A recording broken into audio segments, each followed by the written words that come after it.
19 Januari tahun 1945. Langit di atas pedalaman Sumatera, Hindia Belanda. Angin tipis menyapu sayap pesawat pembom B-24 Liberator milik RAF Special Duties. Saat jarum altimeter menunjuk sekitar 500 meter di atas hamparan hutan yang nyaris tak berujung. Di bawah sana hanya kegelapan, diselingi garis-garis perak sungai yang memantulkan cahaya bulan. Di dalam kabin sempit yang berisik dan bergetar, Flight Lieutenant Arthur Jack Harrison menunduk di atas peta lusuh yang diterangi lampu merah redup.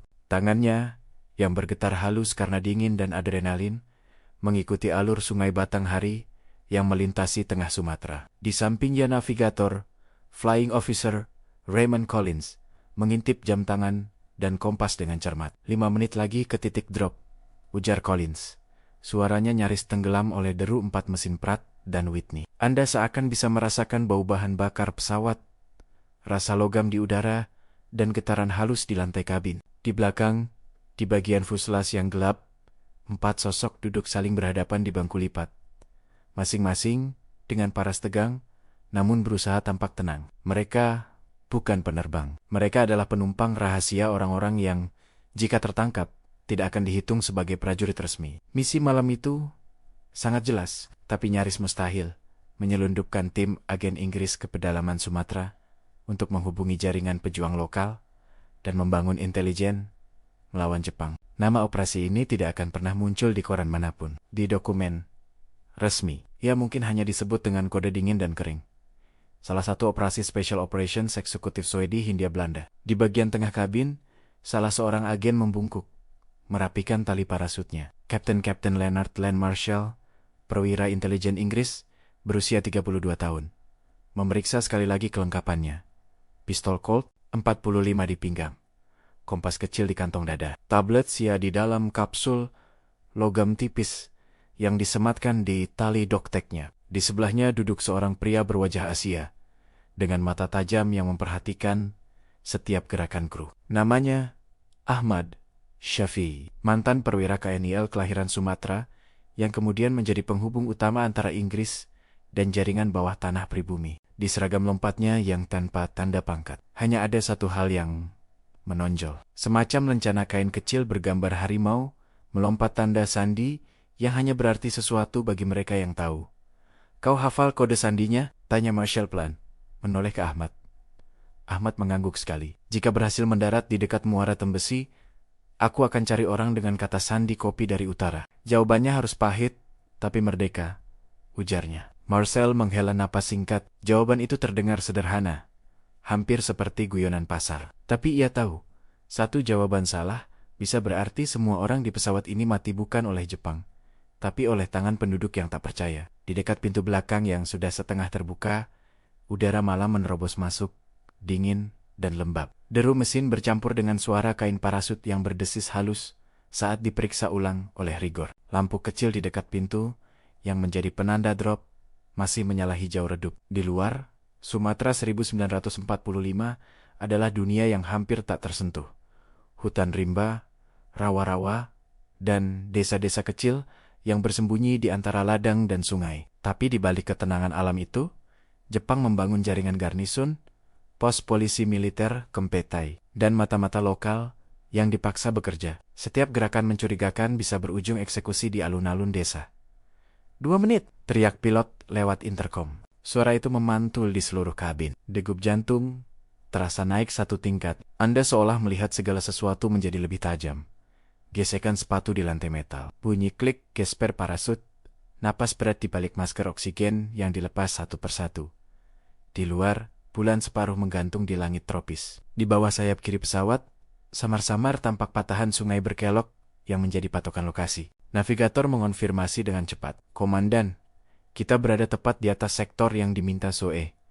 Tanda darat belum terlihat, kata Collins. Harrison memicingkan mata, menempelkan wajahnya di jendela kokpit. Mereka semua diberitahu bahwa kelompok pejuang lokal akan menyalakan 3 api unggun yang tersusun seperti segitiga, tanda aman untuk drop. Tapi dari ketinggian ini, hanya ada gelap. Tunggu, di arah jam 2, aku lihat cahaya kecil, ujar kopilot. Di kejauhan, 3 titik merah oranye perlahan menyala, membentuk pola segitiga. Bukan terang seperti lampu kota, Hanya nyala api yang mencoba menembus lembab malam tropis. Itu bisa tanda teman. Itu juga bisa jebakan. Di belakang, lampu di atas pintu tiba-tiba berubah menjadi merah terang. "Bersiap!" komando pendek itu menggema. Marcel berdiri, memegang tali statik di atas kepalanya. Di belakangnya, Ahmad dan dua agen lainnya, Sergeant Peter Doyle, ahli radio, dan warrant officer Henry Clark, spesialis demolisi, ikut berdiri berurutan. Di wajah mereka, keringat bercampur dengan titik-titik embun. "Kalau ini jebakan," bisik Clark, matanya melirik keluar pintu. "Kita tidak punya kemewahan untuk ragu," jawab Marcel, "lebih untuk dirinya sendiri daripada orang lain." Lampu merah berkedip sekali, lalu berubah menjadi hijau. Pintu dibuka penuh, dan suara malam tropis menghantam mereka lembab, gelap, dan memabukkan. Go, go, go. Satu persatu tubuh mereka lenyap ke dalam kegelapan di bawah. Dari sudut pandang penonton, Anda seakan melayang bersama mereka, merasakan perut tertinggal di atas saat tubuh jatuh menembus udara. Suara mesin pesawat cepat menjauh di atas sana. Angin memukul wajah, membuat napas terenggut. Dalam hitungan detik yang terasa seperti selamanya, hanya ada suara desis udara dan samar-samar kilau sungai di kejauhan. Lalu, WHUMP, parasut terbuka, tarikan keras di bahu dan punggung. Tubuh mendadak melambat. Di bawah, hamparan hitam kehijauan hutan tropis menanti, dengan bidang-bidang terang kecil yang menandakan ladang terbuka atau desa. Marshall mengendalikan tali parasut, berusaha mencari area pendaratan yang paling minim risiko. Di kejauhan, ia bisa melihat parasut lain yang membuka, siluet putih keperakan di bawah cahaya bulan. "Jangan di pohon, jangan di pohon," gumamnya, sadar kalau mendarat di kanopi hutan bisa sama mematikannya dengan peluru Jepang. Beberapa detik kemudian, tanah menyambutnya dengan keras, lutut menekuk. Tubuh terguling di tanah berlumpur yang lembab dan berbau humus. Dunia tiba-tiba menjadi sunyi. Mesin pesawat sudah jauh, hanya menyisakan suara serangga malam dan debur sungai yang samar. Marcel melepaskan parasut, merangkak cepat ke arah bayangan gelap di pinggir kebun kecil. Ia menempel di tanah, telinganya menajam, mencari suara lain. Rintik suara langkah tergesa, lalu bisikan, "Kapten, Kapten, ini aku, Doyle." Suara Inggris dengan napas cepat. Tak lama, Ahmad muncul dari kegelapan. Seragam lompatnya kotor lumpur, tapi wajahnya masih fokus. "Kita tidak sendirian," katanya pelan, menunjuk ke arah 3 api unggun di kejauhan, yang kini tampak jelas di celah pepohonan. Di sana, mereka menunggu, tapi sebelum mereka sempat bergerak, suara lain terdengar. Bukan bahasa Inggris, bukan Jepang. Bahasa Melayu bercampur dialek Sumatera, lantang dan waspada. "Siapa di sana? Jangan bergerak." Siluet beberapa lelaki bersenjata berdiri di batas kebun. Bayangan panjang mereka memotong cahaya api. Di tangan mereka, senapan tua tipe Mannlicher dan Lienfield bekas KNI, sebagian dibalut kain. Mata mereka waspada, penuh curiga. Di tengah ketegangan malam tropis itu, masa depan misi rahasia Inggris di pedalaman Sumatera kini bergantung pada satu hal sederhana. Apakah kata sandi yang diucapkan dalam bahasa yang tepat, di momen yang tepat, akan menyelamatkan nyawa mereka atau justru mengirim mereka ke lubang tak bertanda? Keheningan jatuh seketika, lebih berat daripada udara lembab malam tropis yang menyelimuti kebun kecil di pinggir hutan itu. Anda seakan bisa merasakan jantung Marshall berdetak kencang ketika sorot mata lelaki-lelaki bersenjata di hadapannya menajam, menakar, menimbang musuh atau kawan tersesat. Nyala 3 api unggun di belakang mereka menggoyang-goyang. Bayangan di tanah membuat ujung laras senapan tampak seperti tombak yang siap menusuk kapan saja. Ahmad mengangkat kedua tangannya perlahan. Gerakannya tenang, namun rahangnya mengeras. Dalam remang cahaya, lelaki yang berdiri paling depan berusia sekitar akhir 30-an, bersarung dengan baju lengan panjang lusuh dan songkok yang ditarik rendah menghampiri beberapa langkah. Di pundaknya tergantung senapan Lienfield tua dengan strap kulit yang sudah mulai retak, tapi cara ia memegangnya jelas menunjukkan bahwa senjata itu bukan sekadar pajangan. "Kubilang jangan bergerak," ujarnya lagi. Kali ini lebih tajam. "Siapa kalian? Dari mana datang malam-malam begini?" Mata-mata Jepang kata Jepang itu ia ludahkan seolah racun. Di belakangnya, dua orang pemuda menegakkan senapan mereka, siap menarik pelatuk kapan saja. Ahmad menarik napas dalam-dalam, menoleh sekilas ke Marcel, sekilas tatapan meminta restu, sekaligus memberi tanda bahwa inilah momen yang mereka persiapkan. Dengan suara pelan tapi jelas, Ahmad menjawab dalam bahasa Melayu yang lembut, logat Sumatronia kental dan alami. Kami datang membawa kopi dari utara. Hening. Hanya suara serangga, gemerisik daun, dan api yang berderak pelan. Sejenak, tak ada yang bereaksi. Pemimpin kelompok bersenjata itu menatap Ahmad lekat-lekat, seolah berusaha membaca isi kepalanya. Mata mereka saling mengunci. Lalu, perlahan, di sudut bibir lelaki itu muncul senyum tipis, senyum yang tidak sampai ke mata, tapi cukup untuk membuat laras senapannya turun beberapa derajat. Kalau begitu, ia menjawab dengan suara lebih pelan, kalian pasti sudah tahu, kopi dari utara itu. Ia menghentikan kalimatnya sejenak, lalu menyelesaikannya dengan lirih namun mantap. Pahit tapi merdeka.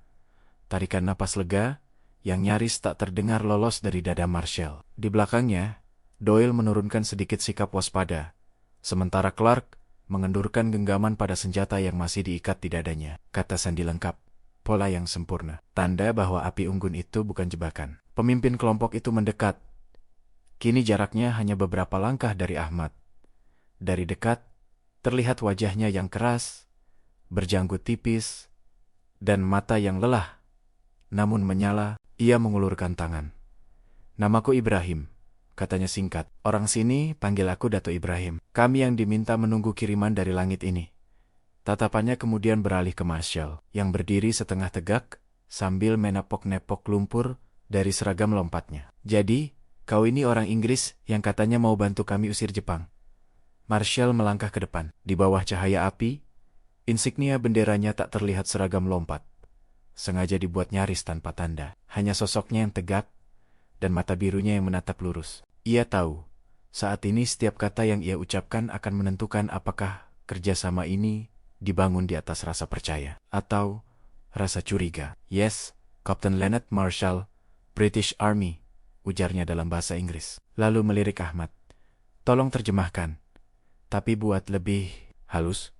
Ahmad tersenyum samar, lalu mengalih bahasakan, dengan sedikit penyesuaian yang ia rasa lebih cocok di telinga para pejuang lokal. Belia Kapten Leonard Marshall, tentara Inggris. Dia datang bukan bawa rantai, tapi bawa kabar dan bantuan untuk lawan Jepang. Kami datang bukan sebagai tuan, Datu, tapi sebagai kawan. Ibrahim mendengus pelan. Setenggah helai setengah sinis. Kawan, ya. Ia menoleh ke para pemuda bersenjata di belakangnya. Inggris dulu juga pandai bilang kawan. Tapi yang paksa orang kita kerja di kebun, yang suruh angkat senjata di bawah bendera orang lain, itu juga orang Inggris. Kalimat itu menggantung di udara. Doyle tampak tegang. Tidak sepenuhnya paham bahasanya, tapi cukup mengerti nada. Marshall menatap Ahmad, tersadar bahwa luka masa lalu belon di Inggris dan kolonialisme lain bukan hal yang bisa dihapus hanya dengan kata sekutu. Di sini, di pedalaman Sumatera, sejarah bukan sekadar catatan di arsip Londonia, adalah memori pahit yang masih hidup di setiap kampung. Dia bilang apa? Tanya Doyle pelan. Dia mengingatkan bahwa orang Eropa juga pernah menginjak leher orang sini. Jawab Ahmad cepat. Biar aku jelaskan. Ahmad melangkah lebih dekat ke Ibrahim. Suaranya kini lebih serius.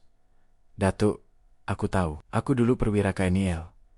Aku tahu pahitnya, tapi sekarang keadaan berubah. Jepang bukan datang bawa merdeka seperti janji manis mereka. Mereka rampas padi, paksa Romusia, bunuh orang tanpa pengadilan. Kalau mereka terus di sini, tidak ada ruang untuk kita bicara merdeka pun. Ia menunjuk ke Marshall dengan dagu. Orang ini dan orang-orang di belakangnya mau jadikan Sumatera bagian dari perhitungan besar melawan Jepang. Informasi dari kampung-kampung, dari hutan, dari pelabuhan. Semua itu bisa kita gunakan bersama. Ibrahim terdiam. Pandangannya berpindah dari Ahmad ke Marshall, lalu ke Parisut-Parisat yang kini layu di tanah, seperti bunga putih raksasa yang baru saja gugur dari langit. Anda hampir bisa melihat roda di kepalanya berputar. Risiko, peluang, harga yang harus dibayar. Akhirnya, ia menghela napas panjang. Baiklah, ujarnya perlahan. Malam ini, kalian ikut kami. Dunia luar tak tahu apa yang berlaku di hutan-hutan ini. Tapi kalau kalian berkhianat, ia menatap Marshall lurus. kali ini tanpa senyum. Hutan ini juga yang akan telan kalian tanpa suara. Fair enough, jawab Marshall pelan.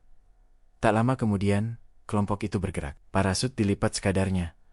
Beberapa dibakar di tempat, agar tak ditemukan patroli Jepang. Radio portable milik Doyle, sebuah set pemancar tipe B2, yang dibongkar menjadi beberapa komponen, agar mudah dibawa dipastikan aman di dalam ransel. Clark memeriksa peti kecil berisi bahan peledak plastik, detonator, dan beberapa gulung kabel. Semua dibawa. Semua berharga. Mereka berjalan menembus kebun, lalu masuk ke hutan, dengan jalur sempit, yang hanya diketahui orang kampung setempat. Bau tanah basah dan dedaunan menyelimuti mereka, diiringi suara malam, jangkrik, burung hantu, dan sesuatu yang bergerak di semak-semak, yang tak ingin mereka kenali terlalu dekat. Lampu-lampu dimatikan. Hanya bulan dan memori jalur di kepala Ibrahim yang memandu. Di tengah perjalanan, Ibrahim berjalan sejajar dengan Marshall dan Ahmad. Orang Inggris, katanya. Kali ini dengan nada sedikit lebih lunak, kau harus tahu. Jepang punya mata di mana-mana. Kepala desa, pedagang, bahkan orang yang pura-pura. Tak peduli. Kalau mereka dengar ada orang turun dari langit bawa senjata, mereka akan lapor. Kempeitai tak perlu banyak alasan untuk buat satu kampung hilang dari peta. Ahmad menerjemahkan, dan Marshall mengangguk dalam-dalam. Itu sebabnya kami datang lewat udara. Malam hari. Jawabnya, no uniforms, no flags. Hanya satu tujuan. Tahu di mana Jepang lemah. Dan bagaimana kami bisa pukul mereka dengan tepat. Kami membutuhkan mata dan telinga kalian. Sebagai balasan. Ia berhenti sejenak, mencari kata, kemudian melanjutkan. Kami akan kirim apa yang kalian butuhkan. Senjata, obat, mungkin nanti instruktur. Ibrahim menyipitkan mata. Senjata lebih mudah masuk daripada pergi, gumamnya. Kalau nanti kalian tinggalkan kami setelah Jepang pergi, senjata-senjata itu akan tetap ada di sini. Dan orang-orang akan bertanya, untuk apa? Pertanyaan itu menggantung, menembus ke masa depan yang belum mereka lihat. Masa ketika perang melawan Jepang berakhir, tapi perjuangan lain baru akan dimulai. Marshall tidak punya jawaban jujur yang menenangkan. Ia hanya menjawab apa yang bisa ia pegang untuk saat ini. Tonight, one enemy at a time, katanya. Malam ini, musuh kita sama, Jepang. Soal esok, kita bicarakan esok. Ibrahim menatapnya lama, lalu mengangguk tipis. Baik, malam ini, kita uji dulu niat kalian. Setelah hampir 1 jam berjalan dalam gelap, rombongan itu akhirnya tiba di sebuah kampung kecil yang tersembunyi di antara pepohonan karet dan kelapa. Rumah-rumah panggung dari kayu, beberapa lampu minyak berkedip di jendela. Begitu duduk pertama di surau kecil, di tengah kampung, aroma kopi hitam kental menyergap hidung mereka. Seorang lelaki tua menuangkan kopi ke dalam kangkor-kengker kecil. Kopi dari utara, ujar Ibrahim, menatap Marshall sambil mendorong cangkir itu pelan ke hadapannya. Pahit, tapi malam ini mungkin terasa sedikit lebih merdeka. Marshall mengangkat cangkir itu, mencicipi satu tegukan. Rasanya kuat, pekat, agak terbakar, lebih pahit daripada kopi London manapun yang pernah ia minum. Tapi di balik pahit itu, ada kehangatan yang aneh.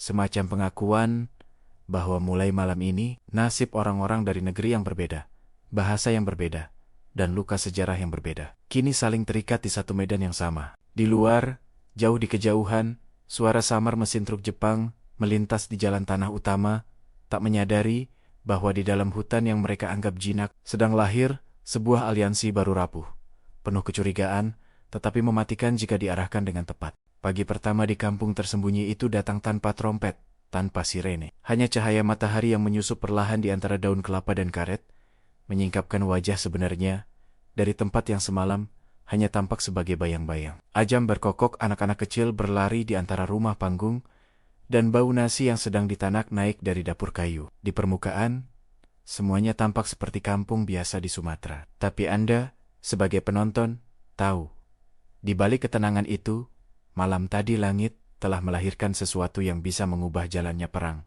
di pulau ini. Di surau kecil yang dijadikan tempat berkumpul, Marshall duduk bersila agak canggung di lantai papan. Seragam lompatnya kini diganti pakaian sipil sederhana. Baju putih, lengan panjang, dan celana kain yang dipinjamkan penduduk. Ia memandang keluar jendela, memperhatikan bagaimana kampung berfungsi dengan ritme yang sama sekali berbeda dari Herikpika ke London atau markas di Salon. Di seberang, Ahmad berbicara pelan dengan Ibrahim dan beberapa tokoh kampung. Di antaranya seorang guru mengaji berkacamata tebal dan seorang pemuda bertubuh kurus namun bermata tajam, bernama Yusuf. Doyle duduk tak jauh di sudut ruangan, fokus membongkar tas berisi radio B2. Bagi penonton yang terbiasa dengan gadget modern, kotak radio itu tampak primitif. Rangkaian tabung, kabel, dan panel logam yang dipasang di dalam kotak kecil. Tapi di awal 1945, di tengah hutan Sumatera, benda itu adalah jembatan langsung ke dunia luar kamar KSOE, di Salon, dan jaringan intel lainnya di Asia Tenggara. Clark, sementara itu, mengeluarkan satu persatu isi peti kecil, blok-blok peledak plastik yang mirip tanah liat berwarna pucat, detonator, jam sumbu, dan beberapa gulung kabel. Tempatkan radio di sini, kata Ibrahim, menunjuk pojok surau yang paling jauh dari pintu. Kalau ada razia Jepang, orang akan pikir ini hanya tempat orang kampung mengaji. Ia melirik Doyle. Tapi kalian harus disiplin. Jepang punya telinga untuk menangkap suara yang asing. Bahkan, bunyi klik kecil dari radio kalau terlalu sering. Ahmad menerjemahkan, dan Doyle mengangguk. Tell him we'll keep transmissions short, coded, and at odd hours, katanya. Jangan ada yang masuk ke sini waktu aku kirim pesan. Ia menepuk-nepuk panel radio, seolah menenangkan makhluk hidup. This little box can win or lose this whole operation. Di luar, beberapa pemuda yang selama ini menjadi bagian dari kelompok bersenjata Ibrahim berkumpul. Penasaran, mereka mengintip ke dalam surau, memperhatikan agen-agen Inggris itu dengan perpaduan rasa ingin tahu dan curiga. Yusuf, pemuda kurus bermata tajam tadi, akhirnya memberanikan diri masuk. Datuk, katanya kepada Ibrahim, kalau orang Inggris ini dapat radio yang bisa bicara sampai laut sana, apa kita bisa kabarkan juga tentang Romusha yang dibawa ke tambang batu bara di Ombilin? Atau kapal-kapal Jepang yang sering singgah di pelabuhan kecil dekat muara? Ibrahim melirik Marshall dan Ahmad. Pertanyaan itu diterjemahkan dengan hati-hati. Marshall mendengarkan, lalu tersenyum tipis. Yes, that's exactly why we're here, ujarnya. Untuk tahu di mana Jepang lemah jalur pasokan, pelabuhan, gudang amunisi. Kalau kalian kasih kami mata, kami bisa kirim tangan. Ahmad menambahkan dengan bahasa yang lebih mengena. Kalau kalian ceritakan semua pergerakan Jepang, yang kalian lihat berapa truk lewat, kapal apa singgah, di pelabuhan mana mereka bisa kirim pesawat, kapal selam, atau sabotase lain. Jepang akan mulai merasa hutan ini bukan lagi milik mereka. Yusuf mengangguk pelan. Di balik keraguan, ada kilau harapan. Ia sudah melihat terlalu banyak. Kawan-kawannya yang diangkut paksa sebagai Romusha, lumbung padi desa yang dirampas, dan orang-orang yang hilang setelah dibawa ke pos Kempeitai. Jika informasi yang ia miliki bisa jadi senjata, ia berniat menggunakannya. Menjelang siang, Marshall, Ahmad, dan Clark duduk melingkar dengan Ibrahim dan beberapa orang kepercayaannya. Di atas lantai papan, mereka menggambar peta kasar menggunakan arang. Garis sungai, posisi jalan tanah utama, letak garnisun Jepang, dan desa mana yang masih relatif aman. Marshall menandai titik-titik penting dengan potongan kecil daun. Di sini, kata Ibrahim, sambil menunjuk titik di dekat sungai besar, ada gudang beras yang dijaga tentara Jepang. Mereka paksa orang kampung serahkan hasil panen. Dari sana, beras dibawa ke Padang lalu keluar pulaunya. Kalau gudang itu terbakar, ia berhenti, seolah membayangkan ledakan beras yang menyebar seperti hujan putih. Mereka akan kelaparan, atau paling tidak, sibuk. Clark mencondongkan badan. What kind of guards? Tanyanya. Berapa banyak? Ada pagar? Patrol? Schedule? Ahmad menerjemahkan satu persatu, dan Ibrahim menjawab dengan detail yang mengejutkan untuk seorang petani bersenjata, jumlah penjaga, jam pergantian jaga, bahkan kebiasaan seorang sersan Jepang yang suka mabuk tuak di malam hari. Orang sini sudah lama mengamati, kata Ahmad pelan kepada Marshall. Mereka hanya butuh percikan, seseorang yang bisa arahkan kemarahan jadi gerakan terukur. Tapi setiap percikan bisa nyalakan hutan, jawab Marshall lirih. Ia sadar, setiap tindakan sabotase akan dibayar dengan nyawa serinya, nyawa orang yang tidak memegang senjata. Siang itu juga, rencana pertama mereka dibentuk. Bukan langsung menghancurkan gudang beras, tapi menguji jaringan. Doyle akan mengirim pesan pertama lewat radio malam nanti, melaporkan titik koordinat gudang, kekuatan garnisun, dan kemampuan kelompok lokal. Sebagai balasan, markas di Salon akan menilai Apakah layak mengirim pasokan lebih, atau bahkan merencanakan serangan udara skala kecil? Namun, di sisi lain pulau, roda lain ikut berputar. Di sebuah pos Kempetai, di kota kecil tak jauh dari sana, seorang perwira Jepang bernama Letnan Kenji Tanaka sedang memeriksa laporan-laporan terbaru yang menumpuk di mejanya. Di ruangan yang pengap, dindingnya dipenuhi poster propaganda dan peta Sumatera. Ia membaca laporan tentang gerakan mencurigakan di beberapa desa. Nama Ibrahim muncul sekali disebut sebagai tokoh kampung yang terlalu berpengaruh dan terlalu sering hilang ke hutan. Tanaka mengerutkan kening. Ia bukan sekadar algojo, ia seorang yang terbiasa melihat pola. Dalam beberapa minggu terakhir, laporan tentang nyala api unggun aneh di tengah malam, orang asing yang singgah sebentar lalu menghilang, dan bisik-bisik tentang kiriman dari langit mulai muncul dalam bentuk kabar samar. Jepang mungkin menguasai jalan raya, pelabuhan dan kota, tapi mereka tahu bahwa hutan menyimpan sesuatu yang tak bisa mereka kuasai sepenuhnya. Kalau ini hanya pencuri kayu atau penyelundup, aku tidak peduli, gumam Tanaka, menyalakan rokok kecil. Tapi, jika ada tangan asing yang mulai main di hutan ini, ia berdiri, melirik peta Sumatera dengan tajam. Jarinya menunjuk garis sungai besar yang melintas di pedalaman. Maka kita harus cabut batangnya sebelum akarnya terlalu dalam. Ia memanggil seorang sersan, memerintahkan patroli tambahan ke beberapa desa yang dicurigai, termasuk kampung yang menjadi basis Ibrahim. Perintahnya jelas, dengar bisik-bisik, cari orang asing, dan jika perlu, bakar kampung untuk memberi contoh. Sementara itu, kembali di kampung, hari beranjak sore, anak-anak yang tadinya bermain, kini berlarian membawa kayu bakar. Perempuan menyiapkan makanan, sementara beberapa lelaki berpura-pura sibuk di ladang dekat kampung. Seolah tak ada yang istimewa. Tapi di balik semua itu, Ibrahim memerintahkan beberapa orang kepercayaannya untuk bersiaga di tepian jalan tanah utama, mengamati pergerakan truk atau sepeda motor Jepang. Di surau, Doyle menyalakan radio untuk pertama kalinya sejak pendaratan. Ia mengatur frekuensi, memasang antena kawat tipis yang menjulur keluar jendela dan disembunyikan di antara dedaunan. Lampu kecil di panel menyala redup. Anda hampir bisa mendengar bunyi halus ham. Listrik yang lahir dari generator kecil di sudut ruangan generator yang bahan bakarnya harus dihemat tetes demi tetes. Salon, this is Sumatra Station. Selanda, this is Sumatra Station. Doyle berbicara dalam kode, kemudian menekan kunci Morse. Suara ketukan logam memenuhi ruangan, ritme cepat dan terlatih. Di sampingnya Marshall memegang kertas berisi sandi yang sudah ia hafal. Pesan pertama singkat. Laporan pendaratan berhasil, kontak dengan kelompok lokal terjalin, dan permintaan instruksi lanjutan. Di luar, matahari mulai turun, menyiram kampung dengan cahaya keemasan yang lembut. Dari kehauan suara mesin kendaraan terdengar samar suara, yang membuat Ibrahim spontan menegakkan badan. Truk Jepang, katanya singkat. Marshall dan Ahmad saling pandang. Malam pertama mungkin diberikan untuk aklimatisasi, tapi perang tidak menunggu. Dan di Sumatera 1945, setiap langkah kecil sebuah pesan radio, peta kasar di lantai surau, atau secangkir kopi pahit di pagi hari bisa menjadi pemicu sesuatu yang jauh lebih besar, atau undangan bencana yang mematikan. Sore yang tadi tampak tenang berubah tegang hanya dalam hitungan detik. Suara mesin truk Jepang yang awalnya samar kini semakin jelas, menggeram di kejauhan seperti hewan besi yang lapar. Dari tepian kampung, seorang pengintai berlari kecil menuju surau.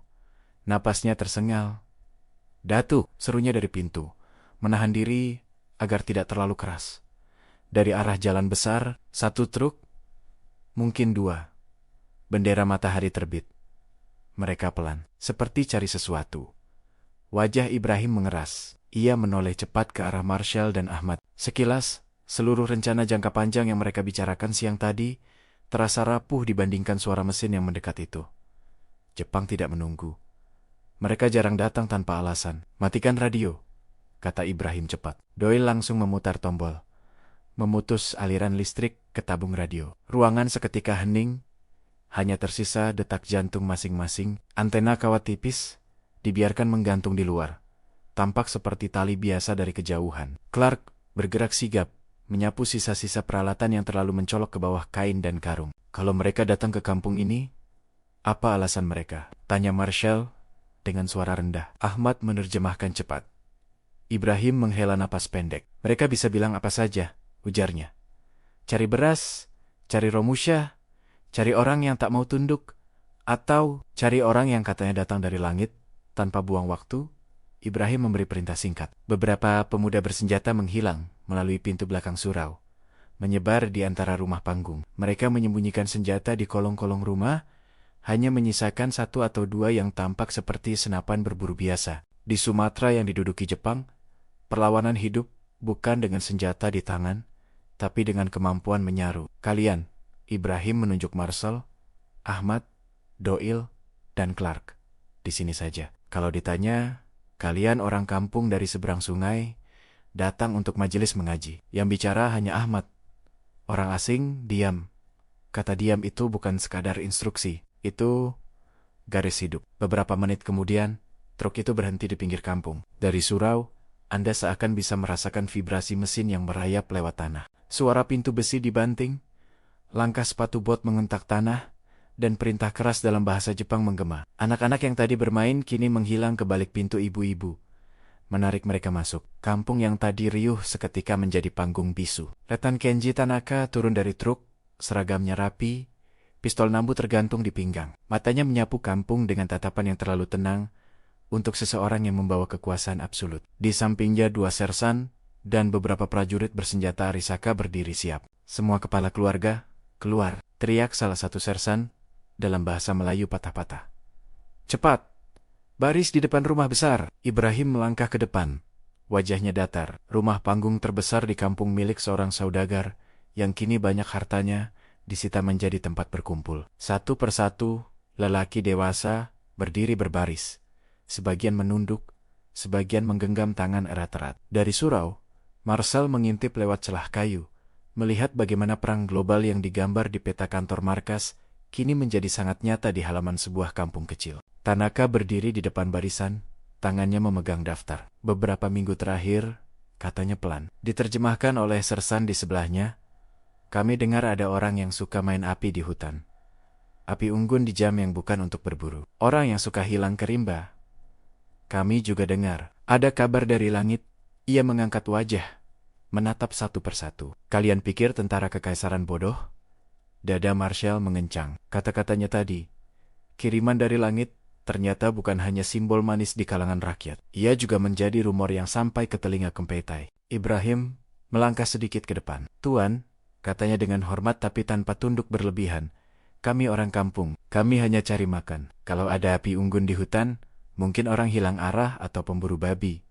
Soal langit, hanya Tuhan yang kirim sesuatu dari sana, bukan kami. Tanaka menatapnya lama, menimbang. Dalam sekejap, Marshall menangkap bahwa lelaki Jepang ini bukan sekadar mesin kekerasan. Ia juga seorang yang terbiasa mencium kebohongan. Itu membuatnya jauh lebih berbahaya. Siapa kau? Tanya Tanaka. Orang kampung ini, jawab Ibrahim datar. Mereka panggil aku Ibrahim. Nama itu jelas bukan nama yang asing bagi Tanaka. Ia melirik daftar di tangannya, menemukan catatan. Ibrahim, kepala kelompok pengajian, pengaruh besar, sering pergi tanpa izin. Sudut bibirnya terangkat sedikit, entah senyum atau ancaman. Baik, Ibrahim, katanya. Kalau memang tak ada yang disembunyikan, kami hanya akan periksa sebentar. Cari beras lebih, orang sembunyi, dan orang asing. Kata terakhir itu membuat udara seolah mengerut. Jepang menyebar. Dua prajurit berjalan ke arah surau. Dari dalam, Marcel menahan napas. Clark merapat ke dinding. Doyle menunduk. Ahmad bersiap menjadi satu-satunya suara. Pintu surau didorong kasar. Seorang sersan Jepang melongok masuk. Alisnya berkerut melihat orang-orang yang duduk tampak seperti hendak mengaji. Seorang guru mengaji tua membuka kitab. Pura-pura membaca. Ahmad bangkit, menunduk sedikit. Tuan, ini hanya orang kampung berkumpul untuk baca doa, katanya halus. Hari ini banyak yang cemas, jadi mereka datang ke sini. Prajurit itu mengendus-endus, memperhatikan sekeliling. Matanya sempat menyapu sudut tempat radio disembunyikan, di balik karung dan kain. Sebuah detik yang terasa seperti 1 jam. Lalu, tanpa alasan yang jelas, ia memalingkan muka. Cepat selesaikan, katanya pendek. Kalau ada yang sembunyi di sini, semua akan terima hukuman. Ia menutup pintu dengan hentakan ringan, lalu pergi. Suara napas terpendam memenuhi ruangan. Marshall menatap Ahmad, memberi anggukan kecil penuh rasa hormat. Satu langkah kecil, lolos dari maut. Tapi semua orang tahu, itu hanya sementara. Setelah sekitar setengah jam, pemeriksaan membuka lumbung, menggeledah beberapa rumah, bahkan memeriksa sumur Tanaka, menarik kesimpulan untuk hari itu. Ia naik kembali ke truk, menatap kampung satu kali lagi. Kalian beruntung hari ini, katanya dingin. Tapi ingat, kalau nanti kami temukan satu saja orang asing, satu kampung akan jadi pelajaran. Truk berangkat, meninggalkan jejak debu di jalan tanah. Barulah setelah suara mesin menghilang di kejauhan, kampung berani bernapas lega. Beberapa perempuan menangis tertahan. Anak-anak keluar perlahan, memegang kaki ibu mereka. Di surau, Ibrahim masuk. Wajahnya tampak lebih tua beberapa tahun dibanding pagi tadi. Inilah hidup kami sekarang, katanya pelan kepada Marshall dan Ahmad. Setiap hari adalah undian. Kadang kami hanya kehilangan beras.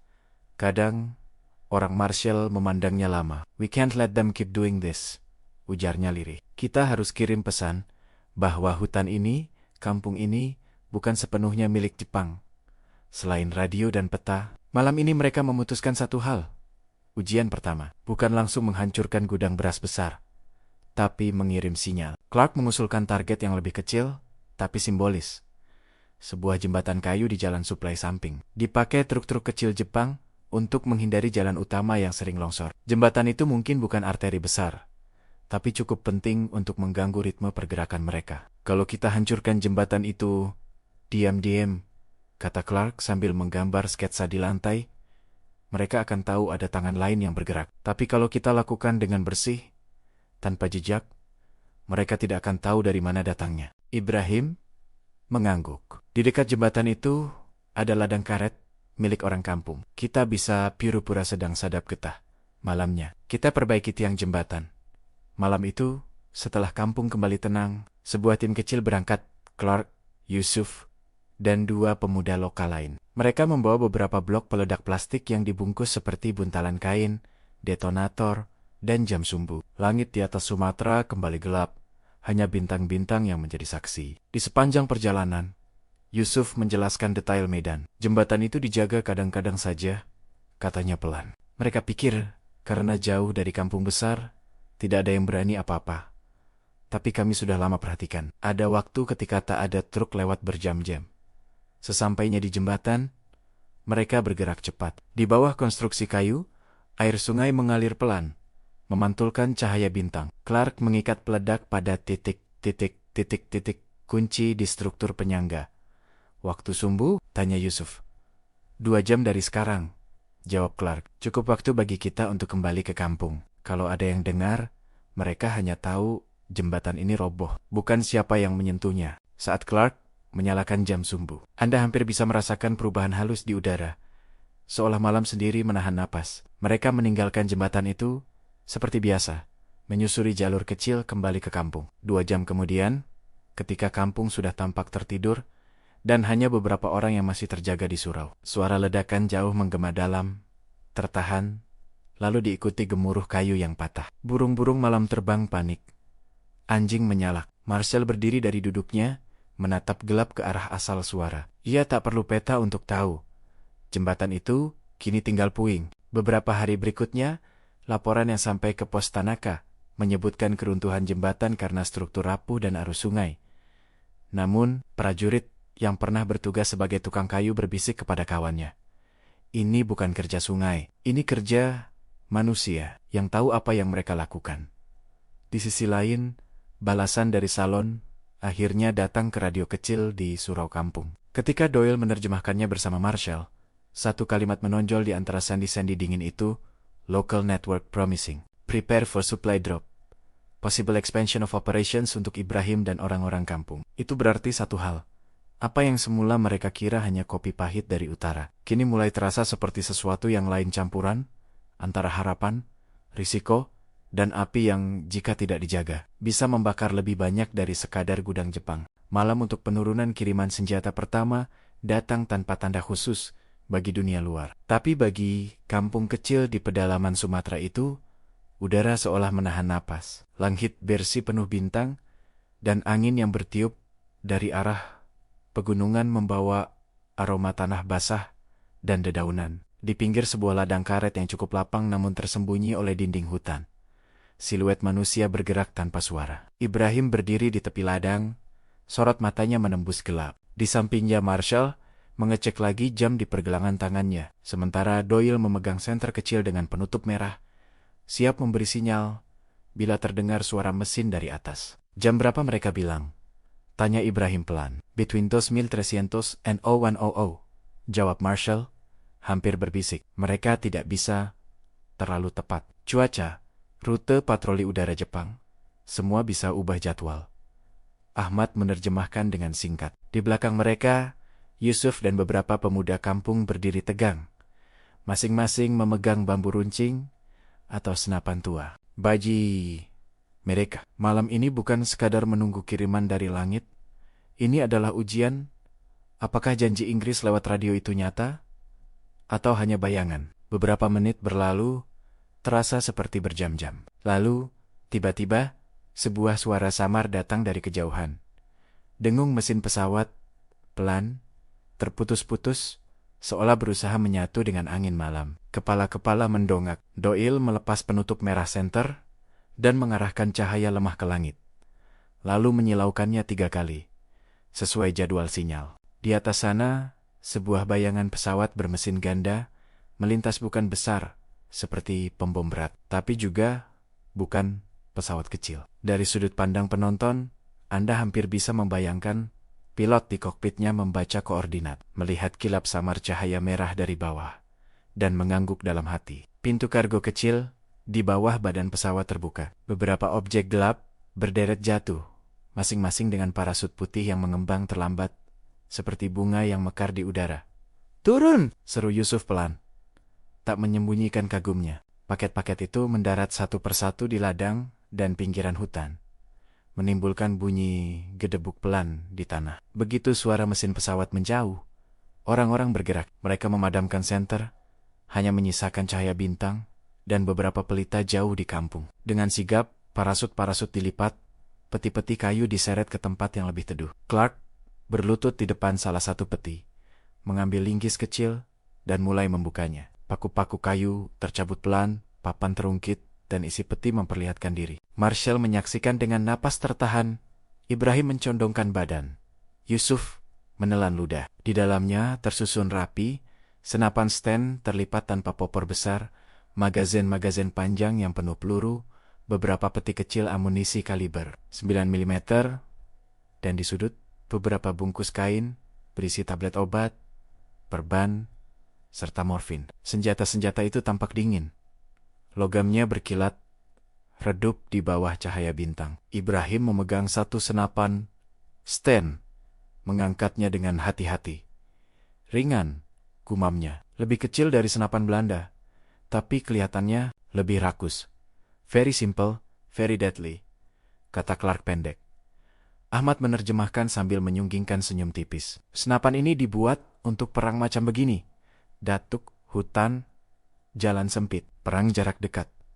Sebagian peti lain berisi peledak plastik tambahan, detonator listrik, dan bahkan beberapa granat tangan."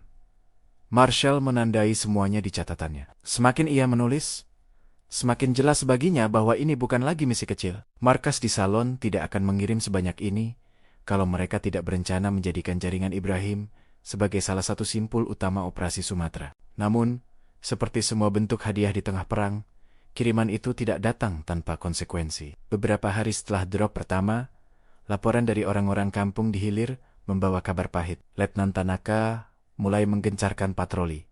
Kali ini bukan hanya di jalan utama, tapi juga menyusuri sungai-sungai kecil. Beberapa kampung yang dicurigai menyembunyikan orang asing dipaksa menyerahkan lebih banyak beras. Di satu desa, seorang pemuda yang kedapatan membawa peta kasar sungai dipukuli sampai nyaris mati. Kata-kata mata-mata dan pengkhianat mulai keluar dari mulut para prajurit Jepang, seperti pisau yang siap dilempar ke siapa saja yang terlihat berbeda. Di surau, Marshall memandang peta yang ditempel seadanya di dinding. Ia menandai titik-titik baru, lokasi drop, jalur patroli Jepang, kampung-kampung yang mulai panas. Ibrahim duduk bersandar di tiang, mengamati sambil memijat pelipisnya. "Senjata-senjata itu baik," kata Ibrahim akhirnya.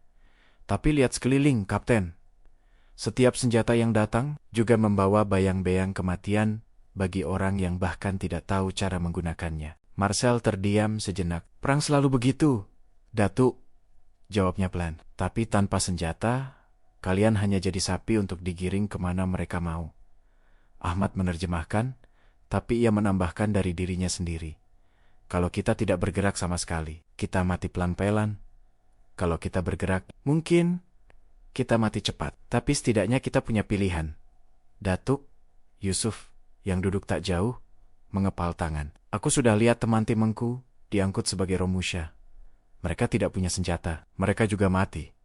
Kalau sekarang, aku harus mati dengan senjata di tangan. Aku tidak takut. Kalimat itu sederhana, tapi mentah, menggantung di udara. Marshall menatap pemuda itu, melihat sesuatu yang sangat ia kenali. Tatapan tentara muda di Eropa yang juga mengucapkan kata-kata serupa, dengan bahasa yang berbeda, tapi api yang sama. Rencana berikutnya pun disusun. Bukan hanya sabotase jembatan, tapi juga pengintaian terhadap gudang beras besar yang dulu mereka bicarakan, serta sebuah depot bahan bakar kecil dekat jalan utama. Senjata-senjata baru itu akan dibagi secara hati-hati.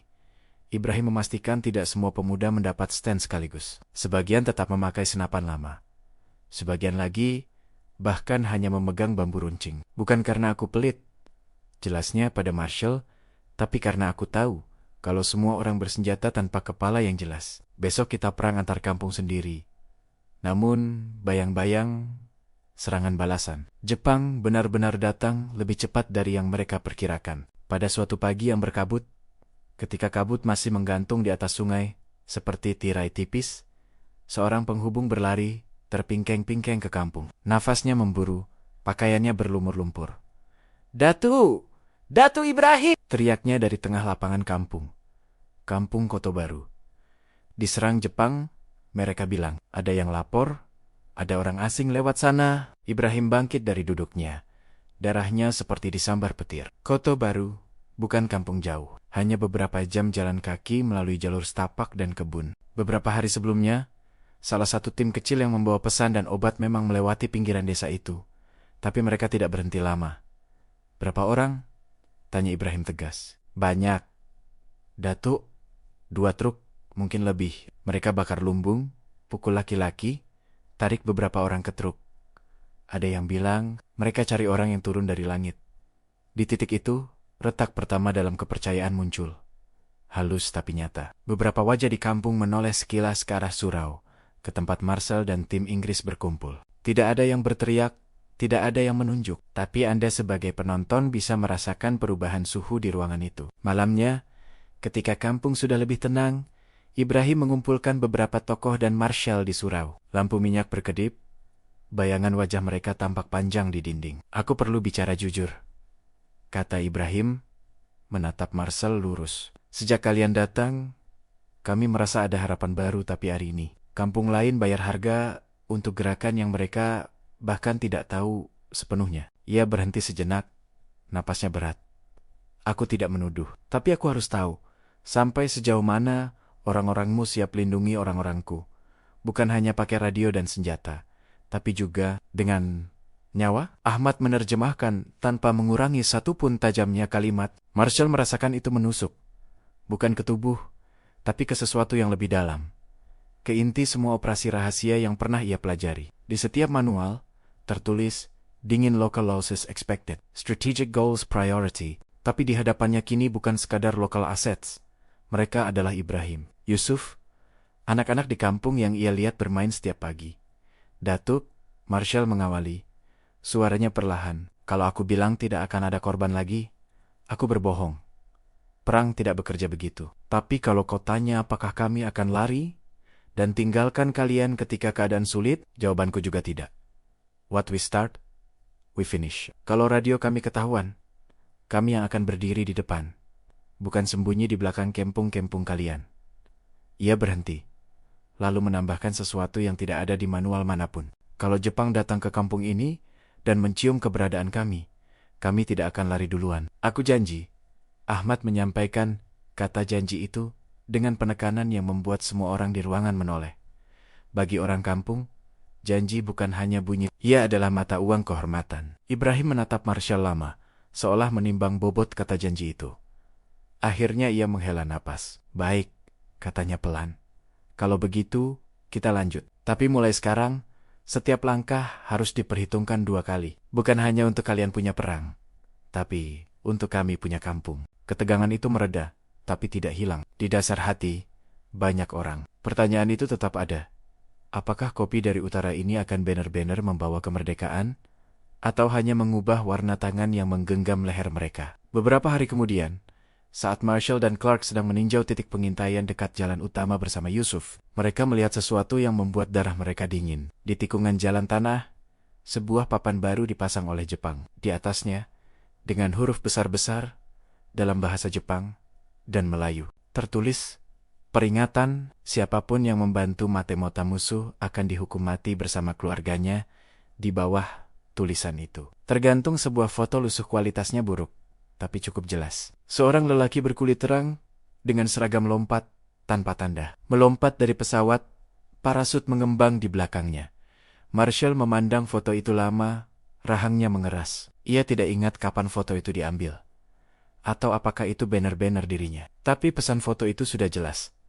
Jepang sekarang bukan hanya mencari orang asing dalam bentuk abstrak. Mereka mencari sosok yang sangat mirip dengannya. Game has changed, gumamnya pada Ahmad. Sekarang bukan hanya operasi rahasia. Ini, perburuan. Dan di pedalaman Sumatera, perburuan semacam itu jarang berakhir tanpa darah henta, darah penjajah, atau darah mereka yang terjepit di tengah-tengah.